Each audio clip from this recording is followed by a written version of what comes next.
Hello everyone. चलिए आज की जो न्यूज़ है उसके बारे में हम लोग थोड़ा जान लेते हैं। आज की जो न्यूज़ है वो है मैरिज सर्टिफिकेट नहीं है तो क्या तलाक नहीं मिलेगा। जाने इलाहाबाद हाई कोर्ट का ऐतिहासिक फैसला।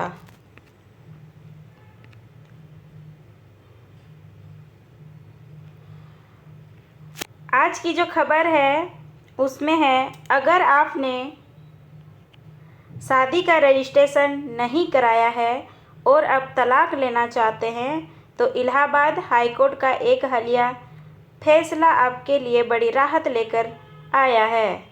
कोर्ट ने साफ कर दिया कि सिर्फ इसलिए कि आपकी शादी रजिस्टर नहीं है, आपकी शादी को अमान्य नहीं माना जा सकता और न ही इस वजह से तलाक की प्रक्रिया को रोका जा सकता है। अब हम लोग जानते हैं कि क्या था इसका पूरा मामला। यह मामला आजमगढ़ के रहने वाले सुनील दुबे और उनकी पत्नी मीनाक्षी का है।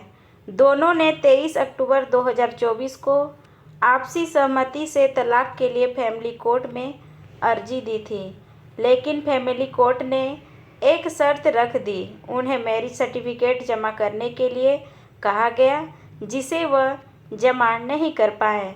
सुनील ने बताया कि उनकी शादी 27 जून 2010 को हुई थी, जब शादी का रजिस्ट्रेशन कराना अनिवार्य नहीं था।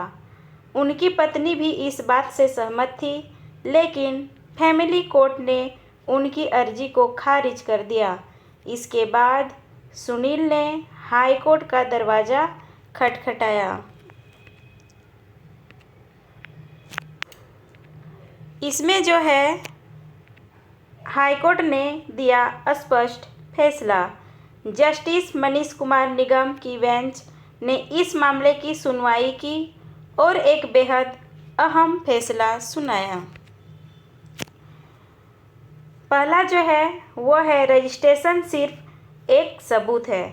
कोर्ट ने कहा कि हिंदू विवाह अधिनियम 1955 की धारा 8 के अनुसार अगर किसी हिंदू विवाह का रजिस्ट्रेशन नहीं हुआ है तो भी वह पूरी तरह से वैध है। रजिस्ट्रेशन सिर्फ शादी का एक सबूत है, न कि उसकी वैधता का आधार। दूसरा जो है वो है, फैमिली कोर्ट का फैसला को गलत करार दिया। हाई कोर्ट ने फैमिली कोर्ट के मैरिज सर्टिफिकेट पर जोर देने को अनुचित बताया। कोर्ट ने कहा कि जब कानून खुद यह कहता है कि रजिस्ट्रेशन के बिना भी शादी वैध है, तो तलाक के लिए इसे अनिवार्य बनाना गलत है। कानून का मकसद जो है वो है सुविधा देना। कोर्ट ने यह भी स्पष्ट किया कि शादी के रजिस्ट्रेशन का मकसद लोगों को सुविधा देना है, न कि उनके रास्ते में अड़चनें डालना। इसमें जो है आम लोगों के लिए क्या है इसका मतलब।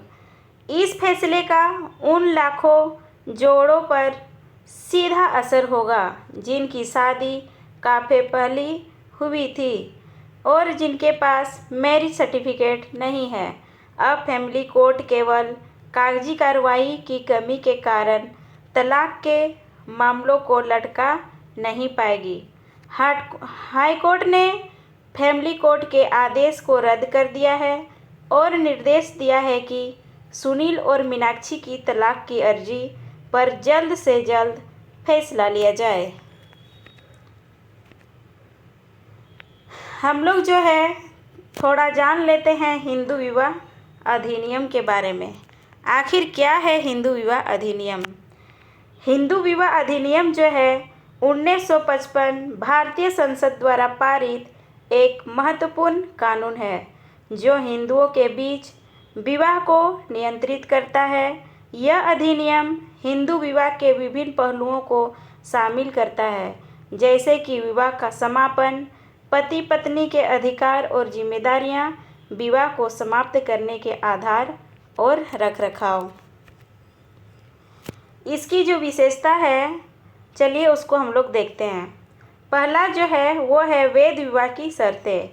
अधिनियम की धारा 5 के अनुसार एक वेद हिंदू विवाह के लिए आवश्यक शर्तें हैं, जैसे दोनों पक्ष हिंदू होने चाहिए, दोनों पक्षों में से किसी का भी जीवन साथी जीवित नहीं होना चाहिए, दूल्हे की आयु कम से कम 21 वर्ष और दुल्हन की आयु कम से कम 18 वर्ष होनी चाहिए।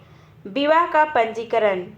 अधिनियम की धारा 8 के अनुसार राज्य सरकारें हिंदू विवाह के पंजीकरण के लिए नियम बना सकती है। अब हम लोग देखते हैं तलाक का आधार क्या होना चाहिए तलाक के लिए। अधिनियम की धारा 13 के अनुसार तलाक के आधार हैं। पहला जो है वो है क्रूरता, परित्याग, परिवर्तन, पागलपन, कुष्ठ रोग, यौन रोग या फिर आपसी सहमति से तलाक। अब जो है जो हिंदू विवाह अधिनियम है उसके हम लोग महत्व को जानेंगे। यह अधिनियम हिंदू विवाह को एक सामाजिक संस्था के रूप में मान्यता देता है। यह अधिनियम पति पत्नी के अधिकारों और जिम्मेदारियों को परिभाषित करता है। यह अधिनियम विवाह को समाप्त करने के आधार और रखरखाव के प्रावधान करता है।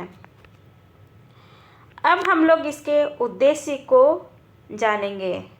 हिंदू विवाह अधिनियम के जो उद्देश्य हैं वह है हिंदू विवाह को नियंत्रित करने वाले कानून को अद्यतन और संहिताबद्ध करना।